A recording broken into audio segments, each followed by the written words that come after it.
Hello, Crumbers! I am here with my lovely assistant, Mr. Sheffield. If you guys don't know Sheffield, he is the admin of the Happy Crump and Wargaming Discord. He's one of my best friends, and he's a total freaking rockstar. He's also the person I consult with most of the time when I am trying to figure out what the heck I'm going to do in a game or play. So he is like a knowledge base, and he is going to be most likely, we'll skip that part. Yeah. So, guys, Warmaster has been awesome. So Warmaster is finished, and we're going to go ahead and kind of give you our review of how the tournament went. And we'll also talk a little bit about some of the unique aspects of playing in an international tournament for some of those of you who are considering traveling for tournaments in the future. We're not going to go through like super detail every single matchup because you don't need to know about, I piloted here, you don't need to know about that stuff. But we also had several like armies that were kind of interesting that we played against that maybe we'll elaborate a little bit. And we also had some kind of disappointing things that happened as well. And how do you handle disappointing things? We played a lot of really great opponents, but there were some really cool takeaways and lessons from this that's gonna suit you really well. So I'm just gonna go and start. Yep. That's right. So you guys know I ran Blood Angels. I ran the same list I've been running. Great freaking list. I got Sanguinary Mephiston. I've got the 6-man Sanguinary Guard with Dante, 2 Ball Predators, 2 Lancers, all the good stuff. This list is freaking awesome. I love it. No problems with it at all. Blood Angels feel amazing into everything except for the top of the meta, basically. The top of the meta is tough. My overall record, I went 3, 1, and 2, meaning I had 3 wins, I had 1 loss, and I had 2 draws. Now, because of the way WTC scoring works, if you are within 5 points of your opponent, it's a draw. So if we were playing just like a normal singles tournament, both of those draws would have been wins because I was up like 62-60 and 93-92. So yes. Yeah, so both of those would have been wins. But like since we're doing the Warmaster is more or less a warm up for the WTC, which is a teams tournament. Draws are if you're within 5 points of each other. So and it should also be prefaced that draws count as half a win on scoring, right? These kind of things, Right. right? So when he goes 3-1-2, that's the same as going 4 wins and 1 loss when it comes to the final placings. So I'm really happy, right? Like I think I performed really well. First round, I got a mirror match against Australia's Blood Angel player, which was hilarious because it's a kind of a pairing we're looking to play with perhaps in the teams league, but no longer because the information's out there. So really cool match. Lachlan Riggs, awesome guy. Had a blast with him.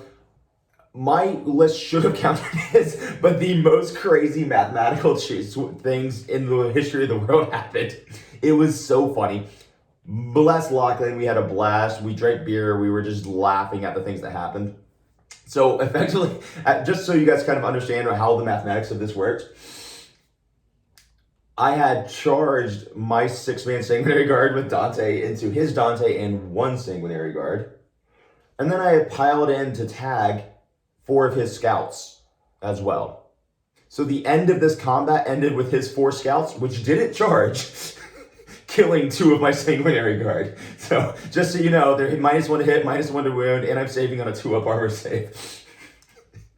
It was kind of astonishing. I really need to run the mathematical, but anyway, that's basically how the game went. It just came on. So I got like curb stomped. He told me to bite the curb and just wait for it, bro. So I got like 19 points and he went for 75 or something. It was hilarious. I don't think I've ever lost the first round of a tournament in my life. And never that hard. No, and I've never been stomped that hard. It was actually pretty darn funny. He clocked out and I had 45 minutes to go. And I went second on supply drop. and that's like the 15 points you got to get to 19. And so I went second on supply drop. I had 45 minutes to play the game after he clocked out. And I still lost 75-19. It was the most brutal obliteration I've ever experienced. Guys, when mathematics happen, you just go, mathematics happen. Yeah. Next few rounds were a blast. I had a lot of fun playing the other guys. When it was into like Votan and Chaos Knights, actually, across Chaos Knights, which is really interesting.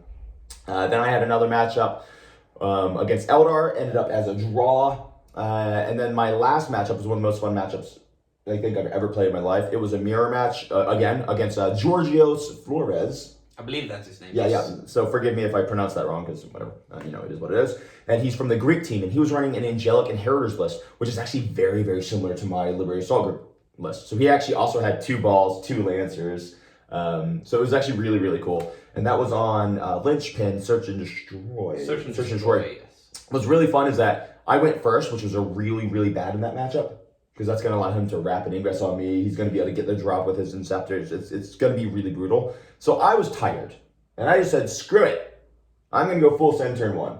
So turn 1, I charged my Dante squad into one of his 3-man Sanguinary Guard squads with like a jump pack captain. I charged scouts into both of his lancers, and I charged a unit of JPI into one of his infiltrator blobs.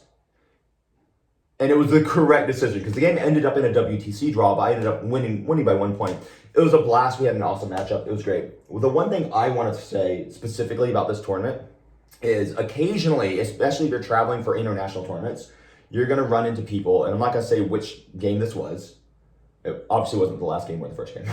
I'm not going to say which game this was, but there will be communication errors which can lead to really, really big issues if you don't stomp it in the butt. So I had probably the least enjoyable game of my entire life at this tournament. It was the closest I've ever been to just walking away from the table saying, dude, you can win. I don't care. Yeah. I actually cursed my opponent out and got very, very, very angry at him. When you're playing in an international tournament, even if you're playing with someone who speaks English very, very well, there will be phrases that don't translate correctly to English, right? So my opponent would say things that is exceptionally rude constantly. Now, I actually think he was trying to be rude, but I want to give him grace and say that he wasn't trying to be rude. Mm-hmm. And he wasn't using the correct phrases. Right? And it was a really big problem for the first 2 rounds. And he was asking for takebacks, not giving takebacks. It was really, really frustrating. And so effectively we paused the clock, and I just told him, it's like, listen, man, we are having big communication breakdown right now. Let's just elaborate exactly what you mean when you speak. Mm-hmm. So let's make this a fun game. I want to enjoy the rest of our game. I know neither one of us is having fun right now. Mm-hmm. And he's like, absolutely no problem. And it just got worse. It just got worse and worse and worse and worse and worse. I actually regret finishing that game, to be honest with you. I probably should have just walked away from the table. It left such a sour taste in my mouth. If you meet up with a personality that you can't stand, I don't think it's worth playing the game. The sad thing is, without going too far into it, is that this is a known behavior, as far as I understand it, from people of that nation. Yeah. And it is something that their team, like the official team, has been working very hard to stomp out. Yeah, because I know the guys from their team, they're awesome. Yes. They're awesome. Yeah, so I've listened to, I talked to Scary about it, actually. It used to be the old rumor about this team. The new team is very fun. And so I actually spoke to Scary about it. And Scary's been on, he if you guys don't know Scary from Scarcast, awesome guy. He actually, when I was building my channel at the beginning, he sat down with me and helped me out a lot, so I really appreciate him. And so sometimes I talk to him. He's like, listen, dude, I've done that. I've been out at a table where I've just walked away, and it was the best decision I ever made. Yeah. And I was like, oh, really? He goes, yep. He's like, I don't need to win the tournament. It doesn't matter. I'm just going to walk away from the table because it's not worth my time to do this. Mind you, this is the only time this has ever happened to me at a tournament. And I've played it's got to be 1,000 tournament games at this point, right? and you've had bad experiences at the WCW as well. Right? Yeah, I mean, I caught a guy cheating on camera, but it wasn't anything like this, right? Because this guy wasn't cheating. He was just an asshole. So I talked to Scary about it, and he's like, yeah, listen, I've done it. I've just walked away from the table before. Mm-hmm. It's okay. So I wanted to pass that on to you guys, that if you ever do happen to run into this, I hope you don't, and you probably won't, to be real. Dude, like I said, I've had 1,000 tournament games. This is the only time this has ever happened. Yeah, because we do this for fun. Yeah, exactly. If you're not enjoying yourself playing Warhammer, then there is something wrong, and that should be fixed. Either by just walk away. You don't need that dub. Realistically, it would have just been better for my mental health, which is, that makes me sound like a total wuss, but it would have been just better had I just walked away from the table. But thankfully, I had a great teammate, and we went outside, we grabbed a beer, we got some sun, and I got my head right for the last game, had an absolute blast for my last matches. Oh my god, I'm so bald. And Awesome Warmaster. I'm really excited for the WTC. We're going to play the Slovaks in turn 1. Yes, sir. In round 1. Friends. We love the Slovakian guys. They're awesome. Shout out to Richard. I'm not going to play you because you're playing Death Guard, you piece of crap. But I love you. So, Shetson, why don't you give us a breakdown? Anything that you took away, like were there little things that you should have done differently or whatever? Yeah, like my games were very standard. I went 4-2, which means that I have the same wins as Jonathan. And because Jonathan's draws were more points than my losses, Jonathan actually plays like 3 places above me, which angers me a lot. Classic. Classic. It really frustrates me. All my games were pretty standard. They performed as expected. I played really high quality opponents. The first game, and if people are on Discord and stuff, people have seen the picture from my first game. It's the Warhammer Noir picture. And it's the most cinema picture, the most keynote picture I have ever seen of Warhammer. It's like me and the opponent with our phones, with flashlights, trying to move models. Yeah. Because the venue went dark. Oh, and the venue. That's true. Died like 2 times during round 1. And it wasn't because of capacity. Apparently there was like an actual electrical fault. That could have gone dangerous. So there was like proper electrician emergency fixes that had to go. Yes, right. That's what Ashik told me. Luckily we didn't all burn to death, so that's good. Yes. That's good. Spoiler alert, we survived. Because it was the generators that were powering the AC and lights. Because that's why you could see that the tournament round timer and the judges table still had the electricity. So that was fine. Like I played Gladius, I played Knights. Nice. I played a mirror into Gustavo, Ooh. who has become a good friend of mine now. It's a Team Portugal, right? Yes. Yeah. Awesome guy. People should know him online. He is like the Lisan Al Gaib of Guard nowadays. The Lisan Al Gaib. And he. What a nerd. Yeah, but he also names all his units on the list from That's units. funny. So it's like and that mirror on the maps, because we all play map 4-5 on Warmaster. Mm-hmm. That's the singles map for WCC stuff. I couldn't approach him on that deployment at all. Yeah. I would just get shot out and then no primary. It's like, that match doesn't work. So a big fat. No, it was a 2. I got a 2. Wasn't fat. Wasn't zero. Crushed though, right? Yeah, it was pretty bad. There was no way I could do it. Yeah, because you were Bull. The difference was that you were running a lot of Bullgren. Yes, and he was 18 Bullgren and stuff. I'm a lot more brawly, a lot more midboard centric. Yeah. And when he can just, because that's one of the maps that I would pick for teams if I was like first defender. Yeah. And with that, because that's a map where you can just put tanks and then just shoot down range. Like nothing safe from shooting at all for objectives. Sure. And then he has a lot of skirmishing stuff that deals with my skirmishing stuff, and then I can't hold objectives. And that's like a list design choice, right? I suck at painting. This is my paint job. Carry on. And he still got more paint scores than me at the WCW. And I can't get over that. Dude, I can't believe it. All right, sorry for jumping around a little bit. I'm a horrible painter and I hate painting, but randomly, like, they gave me an excellent paint score at the WCW, and Sheto's actually a good painter and he cares about painting, and they gave him like, you barely passed. It's just really It's funny. like, yeah, that's bad already. So I rub it in constantly. I'm sure it was the basis. I'm sure it was nepotism, but carry on. Yeah, fair enough. And then I played 2 rounds of Death Guard. No, 1 round of Death. No, yeah. And then the Death Guard player I played in round 5, not 4. Yep. Was Peter Steiner, who is a really good Austrian player. Cool. Normally that matchup goes like closer to the 20s for me, but he was so good that he like really fought really hard to get like a 9. And that's like the difference between like a good team player and a singles player, because a singles player, the air might have popped out of the balloon, right? Yeah, they try to win, which is different. Yeah. But here, he was like, I gotta keep it close, and then maybe something happens. Yeah, exactly. And then it didn't happen, so it was an 11-9. And so guard because I scored like 93 and something. Ooh, so I scored near max. Okay. But I just couldn't stop him from like keeping parity because it was scorched earth. Yep. Okay, so and just from your experience now, you think guard just handles deck guard pretty well, right? Guard should. Assuming correct tables. Assuming correct tables, yes. Okay. Because this was also like table favored him. So if you're like a guard and a defender on like a lightish table or GW, guard should always win. Cool. Awesome. If you have a good list. Right, of course. Yeah, if you play recon, you're not winning. Recon's not going to be death guard now. But if you play a proper list, because I think recon is fake, Even though Nemo and stuff is winning, and I lost to Nemo 0-20 with it, so. Oh jeez. But I still think it's fake. Okay. Guard should always win that. Then final game was Imperial Knights. I could have won 11-9, but I did a dum-dum. Did you do a dum-dum? I did a dum-dum. Because I had Kazakin that were reinforced. They came in, they removed his sticky at home, and they scored behind a locus. So it was like, perfect.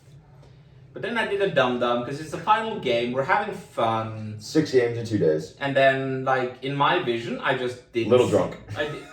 Little drunk. Little drunk. I didn't see Canis. Canis just did like a John Cena on me. And then I stood too close to the wall. So that instead of him needing like a 5 advance or something to reclaim his home objective, he said charges. He could just do a very comfortable charge with a free reroll. Yeah. And then killed my cast again, got his home, and then got just enough points to dig out an 11-9 instead of an 11-9 to me. Okay. Because he also drew defend and all that kind of stuff, right? So a 4-2 with a freaking misposition accident in round 5 would have been 5-1. Yeah. Single model placed wrong is the difference, and that's the quality of play that we need to do at tournaments like this. And so this is why, when you guys ever hear me say, you cannot plan on being like a 5-0 player or an undefeated player. Yes. It's just, that's a stupid plan. Because the reality is that the best that you could ever expect to be is a 4-1 style player. Yes, X and 1. X and 1 is basically the best you could ever expect because things happen outside of your control. I can charge 6 Sanguinary Guard into 4 scouts, and the scouts can kill 2 of my Sanguinary Guard. Yep. That did happen. That can happen. There's literally nothing I can do about that. Yep. Right?